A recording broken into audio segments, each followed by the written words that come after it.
Aujourd'hui, je vais vous parler de fausses croyances sur les champignons, notamment sur leur toxicité, qui sont transmises depuis des années et qui potentiellement pourraient vous tuer. On entend souvent dire que si les animaux mangent des champignons, c'est qu'ils sont également comestibles pour l'humain. Eh bien, c'est faux. On peut trouver des limaces se régaler de l'amanite phalloïde, qui est le champignon qui tue le plus d'humains. Ça me permet de vous dire que si vous croisez des champignons toxiques dans la nature, laissez-les tranquilles, ils sont utiles pour les écosystèmes et peuvent être mangés par d'autres animaux. On peut entendre aussi parfois que toutes les toxines des champignons sont détruites à la cuisson, ce qui est faux. L'amanite phalloïde vous tuera, qu'elle soit mangée crue ou cuite par exemple. En effet, certaines espèces de champignons sont toxiques crues mais comestibles bien cuites, notamment le bolet à pied rouge ou encore l'amanite rougissante, le polypore soufré, mais aussi les morilles ou encore le shiitake. Autre fausse croyance qu'on entend régulièrement, les champignons qui poussent sur du bois sont comestibles. C'est faux. Il y a par exemple la galère marginée qui est tout aussi mortelle que l'amanite phalloïde. Il y a aussi le Phoclitocybe lumineux, parfois confondu avec la girole, qui pousse surtout au niveau des racines, qui lui est très toxique également. Et il y en a plusieurs autres non comestibles. Mais il y en a également beaucoup de comestibles, comme la langue de bœuf, le polypore soufré qu'il faut cuire, le polypore en touffe, le Sparacis crépus, l'oreille de Judas et beaucoup d'autres. On entend dire également que les champignons à chair bleuissante sont tous toxiques, ce qui est faux. Il y a plusieurs bolets à chair bleuissante qui sont comestibles, notamment le bolet à pied rouge, mais qu'il faut cuire une vingtaine de minutes. Il y a aussi les bolets à chair jaune qui sont un peu bleuissants. Il y a aussi le bolet blafard qu'il faut cuire également une vingtaine de minutes. Le seul moyen de ne pas se tromper dans vos cueillettes de champignons, c'est de respecter la règle numéro 1 du cueilleur, qui est d'être sûr de chez sûr, d'avoir bien identifié l'espèce avant de le cueillir pour le consommer. Parce qu'il existe plusieurs espèces de champignons toxiques, il existe des faux amis. En France métropolitaine, par exemple, il y a une quarantaine de champignons extrêmement toxiques, mortels, parmi environ 400 qui ont une toxicité plus ou moins importante. Et en comestible, pour information, on en a environ 400 également. Et tout ça parmi plus de 10 000, voire 15 000 espèces de champignons, en France métropolitaine toujours, visibles à l'œil nu, c'est-à-dire dont le sporocarpe est visible à l'œil nu. On entend dire également qu'il ne faut surtout pas toucher les champignons quand on ne les connaît pas.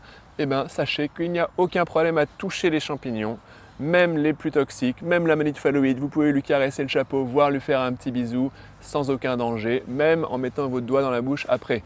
Je ne conseille pas forcément de le faire, mais sachez que sur votre doigt, quand vous l'avez touché, il n'y a rien du tout en termes de molécules, donc pas de risque. Les champignons ne sont pas toxiques au toucher, ils sont toxiques par ingestion. Il est souvent déconseillé de mélanger les champignons comestibles avec les champignons toxiques. Ça fait sens, mais ce qui est souvent dit, c'est qu'ils pourraient contaminer les comestibles. Ça, c'est pas possible. Si vous mettez un magnifique cèpe dans votre panier et à côté une belle amanite phalloïde, l'amanite phalloïde ne va pas rendre le cèpe toxique. Par contre, si vous faites n'importe quoi, vous mélangez tout et que de retour chez vous, vous ne savez plus faire la différence entre les comestibles et les toxiques, voire qu'il y a des petits morceaux partout, là, c'est dangereux potentiellement. Mais ce n'est pas une question de contamination. En ce qui concerne le ramassage des champignons, certains affirment qu'il ne faut absolument pas le prendre en entier, l'arracher, car ça prend ses racines et empêche ensuite les repousses. Déjà, les champignons ne font pas de racines. Les champignons sont l'équivalent des fruits pour les plantes. On appelle ça un sporocarpe. Quand on prend un cèpe, on prend l'équivalent du fruit du cèpe, qui est en fait un réseau de mycélium, de filaments très fins qui se trouvent en dessous, dans le sol. Donc quand on prend le sporocarpe, on n'affecte pas ce mycélium, selon beaucoup d'études qu'on vous mettra dans la description avec notre article. D'autres affirment qu'il ne faut absolument pas couper le champignon et laisser un morceau de son pied, de son stipe, car ce morceau de pied va pourrir et abîmer le mycélium, et donc il y aura moins de repousse car le mycélium sera abîmé. Ça aussi c'est complètement faux, car le champignon naturellement, dans son cycle, le sporocarpe, grandit puis pourrit, mais dans sa totalité. Donc que ce soit un champignon entier qui pourrisse ou un petit morceau de pied, c'est la même chose et ça n'affecte pas le mycélium. Par contre, de façon générale, pour identifier un champignon, on recommande de le prélever en entier pour pouvoir observer à la base du pied s'il n'y a pas des caractères importants. Enfin, y a-t-il des coins à champignons? Oui et non. On peut trouver des champignons partout.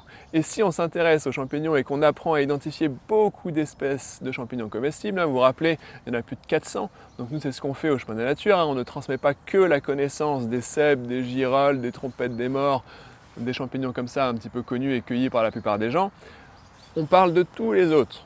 Et donc, à partir du moment où on en connaît beaucoup, on peut en trouver partout. On peut en trouver dans les pelouses, on peut en trouver sur les arbres morts, les arbres vivants, dans les bois proches des villes, dans les forêts, les jeunes forêts, les vieilles forêts. On peut en trouver vraiment partout. Maintenant, si vous allez dans une forêt et que vous voyez des champignons, par exemple, disons des cèpes, une année, eh bien, ça veut dire que le mycélium du cèpe est présent. Ça veut dire que vous avez trouvé un coin. Donc l'idée, c'est de retourner dans ce coin dès qu'il y a les bonnes conditions et que c'est la bonne saison. Les bonnes conditions et la bonne saison, en gros, pour avoir plus de chance, c'est l'automne et il faut qu'il ait plu. Ce n'est pas parce que le 15 octobre d'une année, vous avez trouvé énormément de cèpes dans un coin de forêt que le 15 octobre de l'année suivante, vous en trouverez également. Car il faut qu'il ait plu dans la période qui précède. Et chaque année, il ne pleut pas exactement les mêmes jours. Et si vous voyez des champignons qui sortent d'un tronc d'arbre mort ou d'un arbre d'ailleurs dressé, mort ou vivant, eh bien c'est que le mycélium se trouve dans ce tronc d'arbre. Donc il pourra ressortir pareil dès qu'il aura les bonnes conditions. Il est important de connaître la biologie des champignons pour savoir où les chercher. Certains champignons vont se nourrir de litières, de feuilles mortes, d'herbes mortes, etc. On va les trouver dans les pelouses notamment, comme le rosé des prés ou encore le coprin chevelu. D'autres qui se nourrissent également de feuilles mortes, de litières, de petites brindilles, etc. peuvent se trouver à la fois dans les prairies et dans les sous-bois, comme par exemple la coulmelle. Certains ne poussent que sur du bois mort, donc des troncs d'arbres, des souches d'arbres, comme par exemple la langue de bœuf, le polypore soufré, le sparacis crépus ou encore les oreilles de Judas. Et beaucoup d'autres sont dits mycorhiziens, c'est-à-dire en symbiose avec des arbres. Ceux-là, vous ne pourrez pas les trouver en prairie ou alors il faudra que ce soit en lisière de forêt. Et il y en a même qui vont pousser avec des espèces spécifiques d'arbres. Par exemple, le lactaire délicieux qui ne pousse qu'avec les pins. Alors que les cèpes, eux, vont pousser avec beaucoup d'espèces d'arbres, des feuillus, mais aussi des conifères. Donc en gros, si vous voulez trouver des champignons, il suffit d'aller vous balader dans la nature régulièrement et d'être bien observateur. Si vous voulez apprendre tout ça avec nous, on est en région parisienne et on a également une formation en ligne très complète sur la cueillette des champignons. Vous trouverez ça sur notre site lecheminddelanature.com. Ciao, ciao!